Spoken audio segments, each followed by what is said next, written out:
चलिए स्टार्ट करते हैं। ये जो आज का लेक्चर है एफकेट के लिए है। एफकेट का एग्जाम आने वाला है, उसमें पॉलिटी से भी कुछ क्वेश्चन पूछे जाते हैं। ये भी हम as a part current affair लेके चलते हैं, ठीक है। करंट अफेयर में ही हम इसको भी डिस्कस करते हैं। पहला क्वेश्चन क्या है, कॉन्स्टिट्यूशन से है, ठीक है।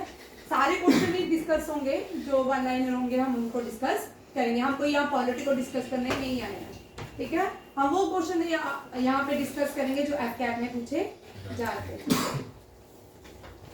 हम सबको पता है भारत जो है largest democratic country in the world है। आपको पता था ये दुनिया की सबसे बड़ी डेमोक्रेटिक कंट्री कौन सी है? इंडिया, ठीक है। याद रखिएगा इंडिया। आपका एसएससी का क्वेश्चन, आपका 10+2 जो एसएससी होता है ना, इस तरह के क्वेश्चन वहां पे पूछे जाते हैं, ठीक है। Oldest democratic country in the world is USA, ठीक है। यूएसए ओल्डेस्ट है, यूएसए ओल्डेस्ट है एंड इंडिया जो है लार्जेस्ट है, USA United state of America. और भारत जिसको इंडिया कहा गया है, जो भारत है जिसका नाम, उसको भारत जो है कॉन्स्टिट्यूशन ने जो उसको आर्टिकल 1 में डिफाइन किया है। तो इस आर्टिकल में डिफाइन किया है 1 में, ठीक है। आर्टिकल 1 देखते हैं क्या आएगा। यहाँ पे मैंने डिस्कस भी किया है। Article 1 of the Indian constitution, the India that is Bharat shall be the union of states, ठीक है। इंडिया को क्या कहा गया है कॉन्स्टिट्यूशन में? हमने किताब में सहज कर रख लिया। इंडिया क्या है? भारत, ठीक है। इंडिया भारत। कौन सा आर्टिकल डिफाइन करता है? ये एनडीए के क्वेश्चन, ये क्वेश्चन एनडीए के 2016 में क्वेश्चन था। Article 1 deals with which? Article 1 deal with, ठीक है, भारत। ये पूरा क्वेश्चन था। India that is Bharat shall be union of state deals with which article? Deals with which article? It deals with article 1। याद रखिएगा। ओल्डेस्ट, अब आ गया इंडिया। हम पढ़ेंगे इंडिया जो है largest democratic country in the world है। ये भी क्वेश्चन आपके पूछे जाते हैं, democratic country in the world है, ठीक है। उसके बाद हमारे कॉन्स्टिट्यूशन की बात है। जब कॉन्स्टिट्यूशन की बात आती है तो हमें बहुत सारे ख्याल आने लगते हैं दिमाग में। कॉन्स्टिट्यूशन हम उसको डिस्कस नहीं करेंगे क्योंकि लंबी क्लास हो जाएगी। आज एफकेट के लिए इंपॉर्टेंट पॉइंट को डिस्कस करेंगे। भारत का कॉन्स्टिट्यूशन, जिसको फादर ऑफ इंडियन कॉन्स्टिट्यूशन कहा जाता है, वो पहले साजन सुन ले, ठीक है। जो नए बच्चे हैं वो ध्यान से पहले सारे टॉपिक सुने, ठीक है। लिखवा लूंगी, पॉइंट्स में लिख भी दूंगी, ठीक है। और आपको मिल भी जाएंगे, बड़ी बार रिपीट भी होंगे क्लासेस में, ठीक है। बीच में कोई भी क्वेश्चन करंट अफेयर में डील करता है किसी भी सब्जेक्ट से, तो वहां पे पूरा डिस्कशन होती है, ठीक है। अभी पहले ध्यान से सुन लो। आपको जब पंकज सर करवाएंगे ना, पंकज सर तो बहुत अच्छी पॉलिटी करवाते हैं, तो फिर आपको तो सारा कुछ एक्सप्लेन करते हैं, ठीक है। ये मैं वो क्वेश्चन करवा रही जो शॉर्ट एसएससी, सीएचएसएल और एफकेट, एनडीए, सीडीएस, ठीक है, इन सारे एग्जाम में पूछे जाते हैं। कॉन्स्टिट्यूशन ऑफ इंडिया को लिखने वाला इंसान था doctor B R. Ambedkar, doctor Bhimrao Ambedkar, doctor, ठीक है, भीमराव अम्बेडकर, ठीक है। भीमराव अम्बेडकर से क्वेश्चन आता है, ये कौन सी कम्युनिटी को बिलोंग करते थे? ये महर कम्युनिटी को बिलोंग करते हैं। याद रखिएगा, ये कौन सी कम्युनिटी को बिलोंग करते हैं? महर, ठीक है, महर कम्युनिटी को बिलोंग करते। कौन? Doctor B R. अम्बेडकर। इनको फादर ऑफ इंडियन कॉन्स्टिट्यूशन कहा जाता है। क्या कहा जाता है? Father of Indian constitution. अब एक क्वेश्चन बड़े सारे बच्चे का, head of the executive head of the country, ठीक है। Head of the country question नहीं होता। Executive head of the country is, who is called executive head of the country? President, ठीक है। यहाँ पे दो क्वेश्चन याद रखिएगा। एग्जीक्यूटिव, इस तरह के क्वेश्चंस एफकेट में पूछे जाते हैं, ठीक है। Executive head of the country बोलते हैं, हेड ऑफ द में डी लिखती हूँ, ठीक है, शॉर्ट में लिखती हूँ, ठीक है। कंट्री का द प्रेसिडेंट। प्रेसिडेंट देश का फर्स्ट सिटीजन है। जब फर्स्ट सिटीजन है तो उसके साथ हम द का यूज करते हैं, ठीक है। First citizen of India, president, ये भी क्वेश्चन आता है, ठीक है। First citizen of India, president. President का head of the country and the first citizen of the country.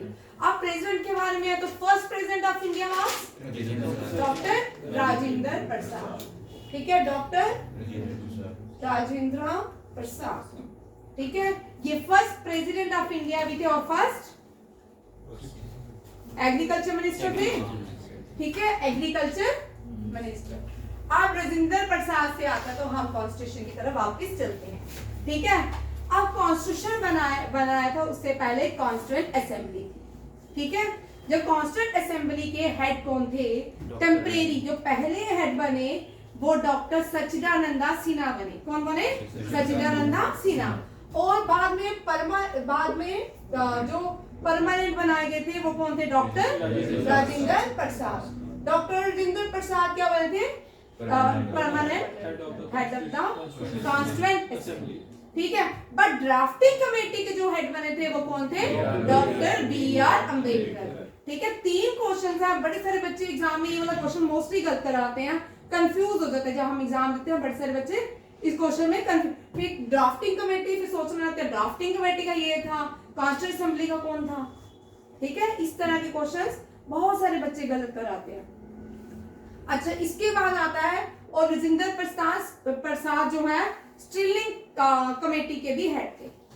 ठीक है, स्टिरलिंग कमेटी के भी हेड थे। जो हमारी ज्ञान की बुक है उसके नीचे सर ने नोट्स में लिखा हुआ है कि इसका एडॉक कमेटी का हेड कौन है, स्टिरलिंग कमेटी का हेड कौन है। ये सारे पॉइंट्स को याद किया करो। इसी तरह के पॉइंट्स एग्जाम में पूछते हैं, कोई अलग एग्जाम में क्वेश्चन नहीं पूछते। आपने जो पढ़े हैं वही पर हम ध्यान नहीं देते।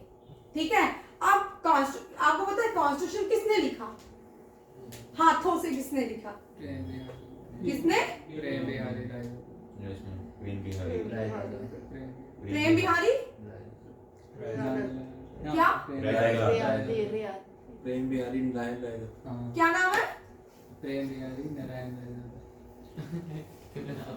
चेक करो भाई। ठीक है, यार मैं कि हाथों से जब कॉन्स्टिट्यूशन तो लिखे B.R. अम्बेडकर ने ले लिया। ठीक है, उसके आर्टिकल्स बन गए। ठीक है, अब उस कॉन्स्टिट्यूशन को हाथों से किसने लिखा?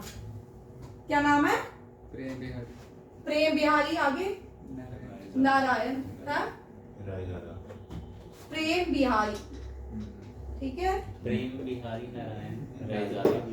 नारायण प्रेम बिहारी नारायण ने हाथों से हमारे कॉन्स्टिट्यूशन को लिखा, इतनी बड़ी बुक को। फिर B.R. अम्बेडकर ने क्या किया? भाई उन्होंने कॉन्स्टिट्यूशन तैयार किया ना। हाँ, हाथों से भी तो लिखना था ना किसी ने। उन्होंने तो हाथों से लिखा होगा ना भाई नहीं, अब इतना बड़ा डिस्कशन नहीं करेंगे। प्रेम बिहारी नारायण। ठीक है, इन्होंने कॉन्स्टिट्यूशन को हाथों से लिखा। अब एक क्वेश्चन आपके लिए। सबसे पहला सिग्नेचर तो चलो J.L. नेहरू ने किया। हमें जब कॉन्स्टिट्यूशन तैयार हुआ ये भी क्वेश्चन आता है J.L. नेहरू। उसके साथ कितने मेंबर्स ने उस कॉन्स्टिट्यूशन को साइन किया? ठीक है, ये आप लोग। अब जब हमारा कॉन्स्टिट्यूशन बना उसको बनने के लिए ये भी क्वेश्चन आता है एग्जाम में। ठीक है, 2 years 11 months and 17 days लगे। कितने लगे? 2 साल 11 महीने और 17 दिन लगे। याद रखिएगा, ये कॉन्स्टिट्यूशन बनने में इतना टाइम लगा। और बहुत सारे जब कॉन्स्टिट्यूशन हमने अडॉप्ट किया, ठीक है, एनफोर्स तो हमने अडॉप्ट जब किया, आज हमने कॉन्स्टिट्यूशन तैयार हो गया, अडॉप्ट किया इसको कब? 26 नवंबर 1949। एनफोर्स्ड कब किया? दोनों क्वेश्चन में देखिए, एनफोर्स्ड किया हमने 26 जनवरी 1950। ठीक है, 26 जनवरी को हम रिपब्लिक डे सेलिब्रेट करते हैं। क्या करते हैं? Republic day. रिपब्लिक डे जो होती है उसका हेड कौन होता है? रिपब्लिक डे को होस्ट कौन करता है? प्रेसिडेंट। क्यों? क्योंकि जो कॉन्स्टिट्यूशन के हेड होते हैं वो कौन होते हैं? प्रेसिडेंट। याद रखिएगा, कॉन्स्टिट्यूशन के हेड कौन है? प्रेसिडेंट। ठीक है, साथ अब ये सारे क्वेश्चन लिखो। Oldest USA। ठीक है, इंडिया लार्जेस्ट। B.R. अम्बेडकर ने कॉन्स्टिट्यूशन बनाया था। दुनिया का सबसे लॉन्गेस्ट रिटन कॉन्स्टिट्यूशन है। ठीक है, बहुत सारी कंट्री है यहाँ पे कॉन्स्टिट्यूशन को लिखा नहीं गया, बट भारत के कॉन्स्टिट्यूशन जो है रिटन कॉन्स्टिट्यूशन है, लेंथियस्ट है और लॉन्गेस्ट कॉन्स्टिट्यूशन है। ये याद रखिएगा। उसके बाद आते हैं राइट टू वोट। ठीक है, दुनिया में वुमेन्स को सबसे पहले राइट टू वोट किसने दिया? न्यूजीलैंड में। अच्छा, मैंने आपको एक लास्ट वीक क्लास में करवाया है, भारत में सबसे पहले ब्रिटिश इंडिया में राइट टू वोट कौन सी स्टेट में वुमेन्स को दिया गया? ये अभी रिसेंटली भाई क्वेश्चन लिखवाया, कॉपी में तुमने लिखा भी है। Madhya Pradesh, very good. मद्रास है नहीं। भाई अपनी अपनी कॉपियां पीछे करो ना, पेजेस, बस तुम अपने पेजेस लिखते जाते हो, या तो मैम करेगी, लिखेगी भी मैम, ठीक है। आप लोगों के लिए कल ये टेस्ट में क्वेश्चन लेंगे भाई। मैंने आपको बोला मैं टेस्ट लूंगी, तो जब मैंने बोला तो उस दिन मैं लूंगी, ठीक है। आप ये वाले क्वेश्चन ध्यान में रखेंगे। उसके बाद सेकंड क्वेश्चन में आइए, पीछे मर्जी कीजिए, मैं बता देती हूँ किस दिन करवाया था। मद्रास नहीं है, ये मैंने करवाया था आपको जब मैंने सेंसस पढ़ाए थे। सेंसस पढ़ाया ना, सेंसस के दिन मैंने ये आपको क्वेश्चन करवाया, ठीक है। The Indian constitution is divided into 12। जब हमारा कॉन्स्टिट्यूशन बना, ठीक है, तब हमने कॉन्स्टिट्यूशन को कितने पार्ट्स में originally constitution was divided into how many parts? It is divided into 25 parts and 12 schedules. Sorry, 8 schedule है भाई, ठीक, सॉरी गलत हो गया। 22 parts and 8 schedules है। कितना है?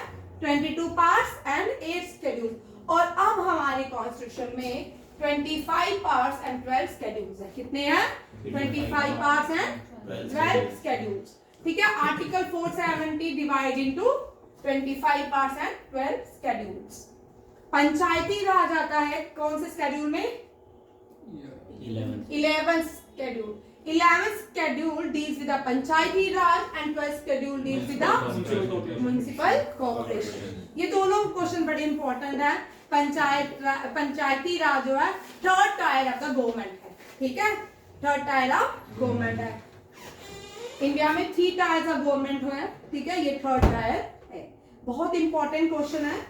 उसके बाद आ जाते हैं, ये हो गया वो न्यूजीलैंड पहली कंट्री थी, यहाँ पे राइट टू वोट दिया गया।